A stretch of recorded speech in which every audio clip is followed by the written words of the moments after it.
À l'École nationale supérieure en génie des systèmes et de l'innovation, ENSGSI, la démarche est ancienne. C'est la 16e année de mise en place. Entraîner les étudiants à autogérer leur apprentissage est un des buts de la formation. L'utilisation de l'apprentissage autodirigé dans le domaine des langues contribue à l'acquisition de cette compétence plus large qui est également travaillée dans d'autres domaines de la formation. Ainsi, l'apprentissage autodirigé est conçu comme un moyen pour apprendre les langues, mais également pour développer l'autonomie et les capacités réflexives des étudiants. Vous êtes à l'École nationale supérieure en génie des systèmes et de l'innovation. C'est une école d'ingénieurs qui est soit en 5 ans directement après le bac, soit en 3 ans après un cursus classique de classe préparatoire. Donc l'objectif de l'école, c'est un petit peu écrit dans le nom, système innovation, c'est avant tout la finalité, c'est de pouvoir à la fois gérer l'innovation en entreprise en tant qu'ingénieur, voire la générer aussi, donc impulser. Et la notion de système qu'on a souhaité mettre, c'est l'idée de l'image globale de l'école, c'est-à-dire que l'innovation, ça ne se fait pas dans un petit coin tout seul, ça se fait en collaboration avec plusieurs métiers, intérieur à l'entreprise, extérieur à l'entreprise. Donc avoir la vision globale, savoir réunir, rallier des compétences autour de son propre projet d'ingénieur, c'est ce qui fait la finalité de la formation de l'école. L'école, son originalité, c'est qu'elle a été créée il y a pas longtemps, 1993, et dès l'origine, on a souhaité adopter une démarche de référentiel emploi-compétences, c'est-à-dire se poser la question de concevoir les contenus de l'école en interrogeant le monde industriel, en interrogeant des anciens élèves qui avaient déjà un tout petit bout de formation, voir leur métier, ce qu'ils étaient. Et donc, on a construit un référentiel emploi à compétences avec ce qu'on appelle des grandes missions types que va être amené à exercer l'ingénieur GSI. Et dans ces missions types, on s'est rendu compte qu'effectivement, la capacité d'être autonome dans ses apprentissages, la capacité d'apprendre à apprendre, devenait une évidence.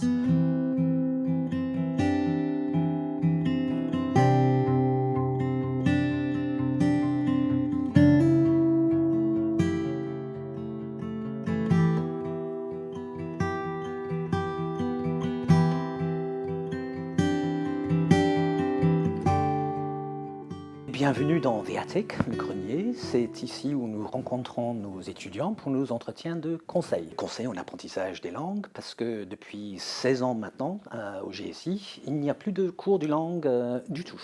Les étudiants ont des créneaux temps pour apprendre. Et ensuite, une fois toutes les 2 semaines, on se voit ici pour parler de ce qu'ils ont fait dans le cadre de leur auto-apprentissage. Le but, c'est de développer leur réflexion sur qu'est-ce que ça veut dire apprendre. Sur chaque année du cursus ingénieur, on pose une question spécifique. Donc, première année, la question c'est qui je suis quand j'apprends. Donc, quel genre d'apprenant je suis. Et en deuxième année ingénieur, là où on va travailler plutôt l'anglais en contexte professionnel, on va utiliser le projet industriel pour travailler la question qu'est-ce qu'une équipe apprenante? Comment est-ce qu'on apprend tous ensemble?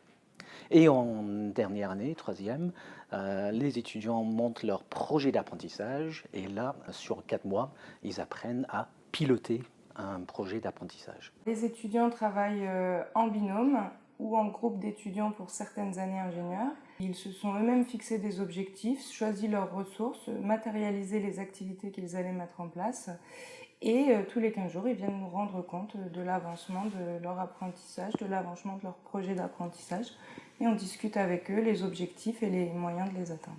Quand on les rencontre ici, donc ils ont déjà mis en place des actions pour apprendre, et ensuite ils écrivent un rapport.